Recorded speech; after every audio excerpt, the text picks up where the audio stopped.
Estou recebendo aqui no estúdio da nossa Rádio Pindorama JFM para darmos continuidade à série de entrevistas relacionadas ao 18 de maio, que é hoje o Dia Nacional de Combate ao Abuso e à Exploração Sexual contra Crianças e Adolescentes. Temos feito uma série de entrevistas aqui. Já ouvimos a secretária Aletânia Ramires Gomes, a secretária de Assistência Social.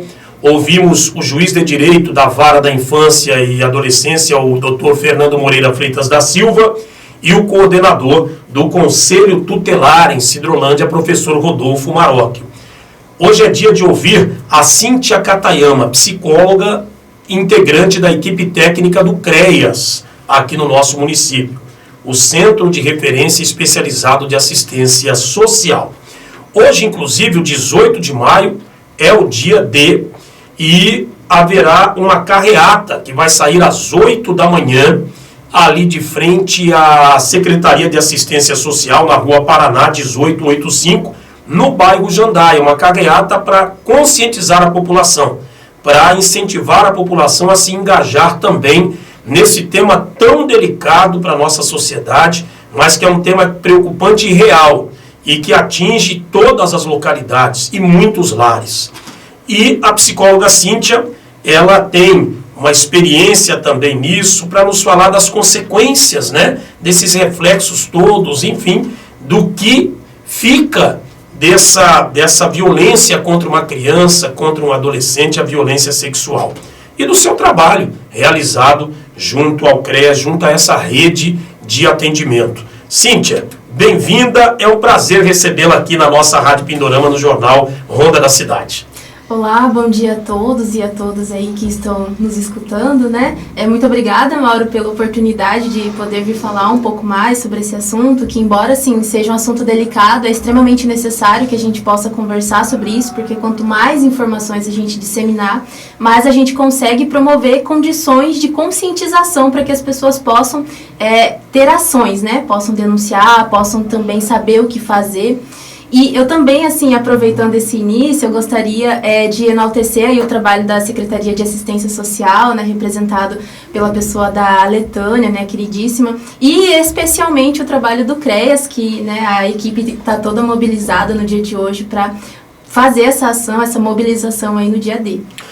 O tema da nossa entrevista, Cíntia, está dentro, né, de todo esse contexto que estamos trabalhando, e agora vamos falar dos comportamentos apresentados pela criança, né, os indicativos de abuso. Você, como psicólogo, uma profissional muito importante nesse tipo de atendimento. O que você pode nos falar sobre essa situação e das consequências, né, para o psicológico de uma vítima?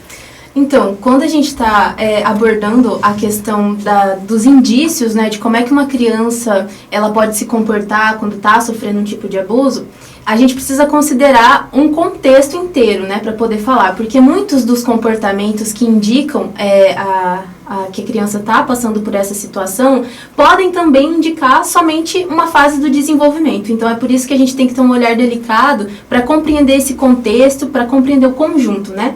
Mas, então, especificando, quais seriam esses sinais de início? Primeiro de tudo é que a criança apresenta uma alteração, a criança e o adolescente, uma alteração de humor muito repentina e brusca, né? Uma hora ela está mais agressiva, outra hora ela está muito mais melancólica. Se era uma criança que antes tinha um comportamento assim de se comunicar, de conversar, ela começa a ficar mais retraída. Então, são observações importantes a respeito do humor dessa criança que precisam, né, ser levadas em conta para a gente poder observar se está existindo alguma situação ou não. Outras questões também envolvem o medo, né? A criança começa a sentir muito medo. Às vezes ela não tinha medo de escuro, agora tem. Ou às vezes ela já tinha algum tipo de medo e isso se intensifica. Ela não consegue ficar perto de uma pessoa em específico. Tem muitos casos, inclusive, Mauro, que a criança ela começa a apresentar um certo receio, uma certa aversão de conversar com uma pessoa. E aí os pais ou os outros cuidadores não entendem, né? E falam, não, conversa com ele, conversa com ela. Mas às vezes é a criança já dando sinal de que tem alguma coisa meio errada acontecendo. E assim, um dos fatores interessantes de a gente pontuar também é que muitas vezes a gente acredita que o abusador ele vem de fora. E na verdade não, geralmente está dentro da família ou próximo à família, né? Então é sempre uma pessoa que conhece a criança, que tem uma relação ali de confiança com os familiares, né? Ah, a mãe, o pai vai sair, aí fica aquela pessoa cuidando, e essa pessoa pode ser homem na maioria dos casos, mas também pode ser uma mulher, né? Uma abusadora. Então é sempre importante a gente observar esse contexto de a criança ela está sob os cuidados de quem? Né? Então, assim, a mãe e o pai não podem estar presentes, está sob o cuidado de quem, por quê? Será que ela começou a apresentar algum tipo dessas modificações? Outra coisa muito importante é a mudança, a alteração nas rotinas habituais dessa criança, né? E adolescente, né? Ela dormia de tal a tal hora, agora já mudou, não consegue mais dormir ou dorme demais, né? A criança se vestia de tal forma, o adolescente se vestia de tal forma, agora mudou também, porque muitas vezes essas questões, o sono, por exemplo, tem toda uma alteração fisiológica no corpo da criança que passa pelo abuso, justamente por conta do trauma, né? E quando eu digo criança, entende-se aí, né, criança e adolescente, de menor. E a questão das roupas, das vestimentas também é importante de ser observada, porque às vezes ela acredita que por ter usado tal roupa pode ter acontecido aquilo. Então aí ela vai mudar, né? E começa a usar roupas mais largas, e aí começa a talvez não se arrumar mais como se arrumava antes, não ter essa preocupação talvez com a higiene também, porque aí ela entende que então não vai provocar o abusador a fazer aquilo. Quando, na verdade, não é nada disso, né? E aí entra uma outra questão. A criança, ela começa a se sentir extremamente culpada, porque ela acha que o fato dela ter sido abusada, de ter passado por aquilo, tem a ver com o fato dela ter provocado aquela situação. E mais do que isso, ela começa a pensar que, se contar para alguém, haverá algum conflito familiar. Ah, se ela contar que o marido da mãe está fazendo isso, que o pai está fazendo isso, então vai haver um conflito, pode haver uma separação. E aí a criança acaba sofrendo, e o adolescente, né, por antecipação. Então aí acaba que não conta, e fica com aquela culpa, e fica com aquele sentimento de receio de estar causando algum incômodo dentro de casa. Aí a gente tem algumas alterações significativas em relação à convivência familiar. A criança não consegue mais conversar, às vezes com a mãe, com o pai, com o avô, a avó, tio, né, com aquele que cuida dele naquele momento. Começa a tentar ficar mais tempo na escola, não quer voltar para casa, ou às vezes não quer ir para a escola porque por algum motivo a violência pode estar acontecendo naquele ambiente também. E aí começa a ter influência no desempenho escolar, né? Então existe um conjunto de indicativos que vão nos demonstrando que aquela criança e adolescente está passando por uma situação conflituosa, né? Que a gente precisa estar observando. Cíntia, em relação, inclusive, até chegar, por exemplo, a uma esfera criminal, ouvindo você aqui, eu fui juntando as peças, né? Como foi importante ouvir nessa série de entrevistas a opinião de cada segmento. O próprio Dr. Fernando dizia, né? Porque até o acusado, né, se tornar o autor, o abusador, reconhecidamente, há todo um passo a passo, investigativo e tudo mais, né? E esse trabalho psicológico com a criança ele é fundamental até mesmo para isso, né? Porque às vezes é preciso entender, até que a criança muitas vezes se abra com o que está acontecendo, a necessidade de algumas sessões com o profissional, não é isso? Como é que funciona essa dinâmica de atendimento num caso desses aí, casos mais complexos inclusive? Então, Mauro, muito bem colocado, porque a criança, geralmente, ela não vai, às vezes ela não tem essa estrutura para conseguir falar, e o adolescente também, por conta da vergonha, mas também por conta de não conseguir identificar a relação de violência estabelecida naquele lugar. Porque, assim, o abusador, como eu disse, ele sempre está próximo à família, né? Então, ele está na família ou próximo. Então, assim, ele já tem uma relação de afetuosidade com essa criança, né? A criança ela não vai entender direito que aquilo é uma relação de abuso, de violência, justamente porque existe esse quê de emocional, vamos dizer assim, né? Esse quê aí de, mas eu sou o seu amigo, mas eu sou seu familiar, mas eu tô te dando esse presente. Então, assim, a criança ela fica coagida, né? Poxa, mas ele tá cuidando de mim, ela tá cuidando de mim, e aí eu vou falar que tá me abusando, né? Então, primeiro de tudo, tem essa questão que é bem delicada, então a gente precisa, quando vai trabalhar com a criança ali, né, especialmente falando da minha função no CREAS, acolher essa criança de forma que você consiga explicar para ela o que significa essa relação de abuso.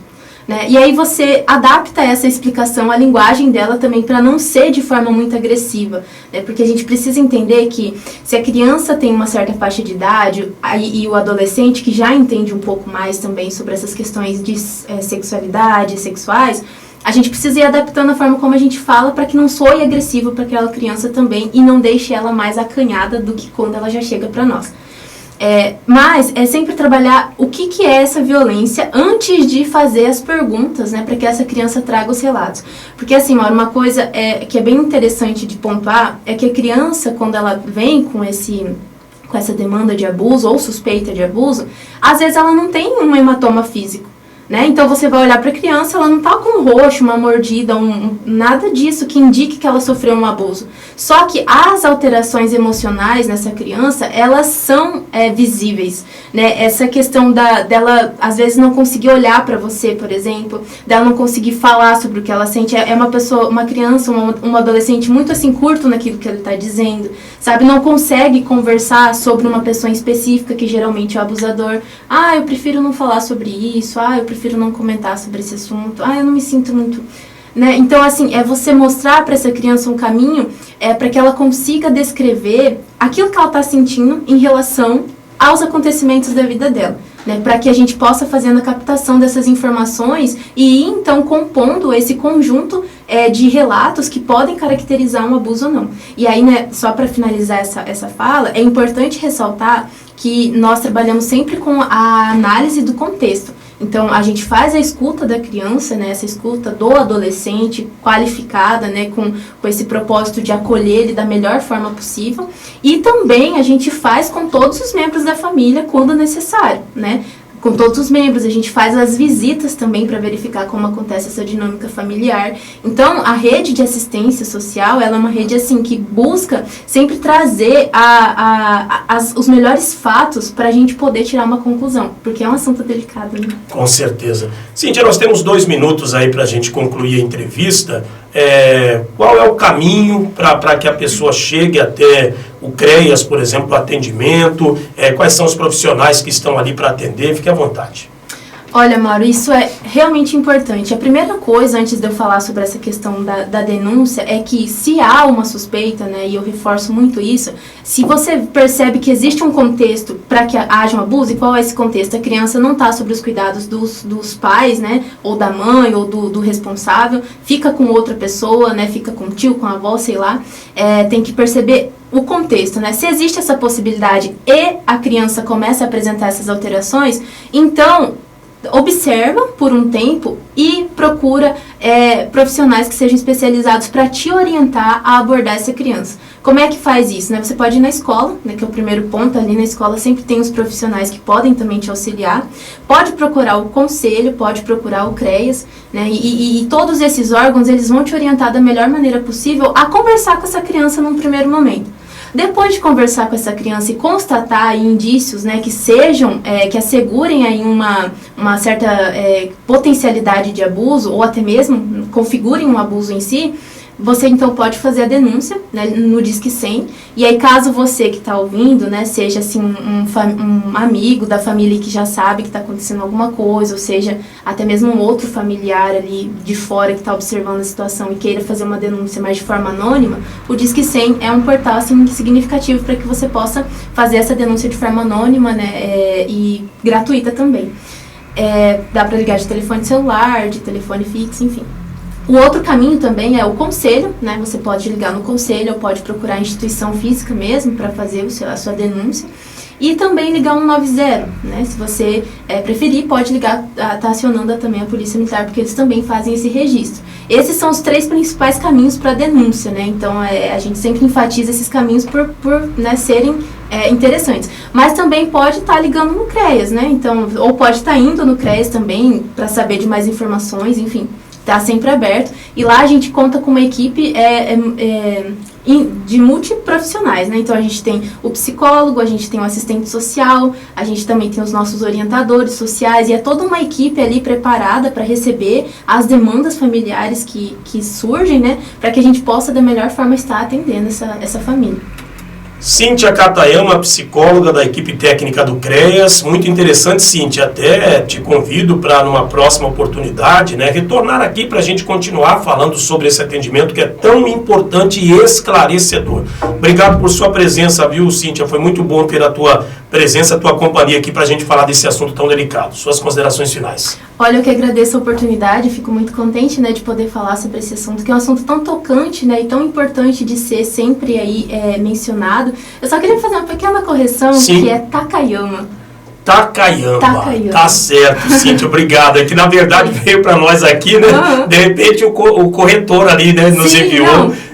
Então é Takayama, Cíntia Takayama. Exatamente. Muito obrigado, Cíntia, Eu por que sua agradeço, presença. viu? Um ótimo dia aí para todos os ouvintes. Tá bom, tá aí, portanto, a Cíntia Takayama, ela que é psicóloga da equipe técnica do CREAS, nossa convidada aqui no Ronda.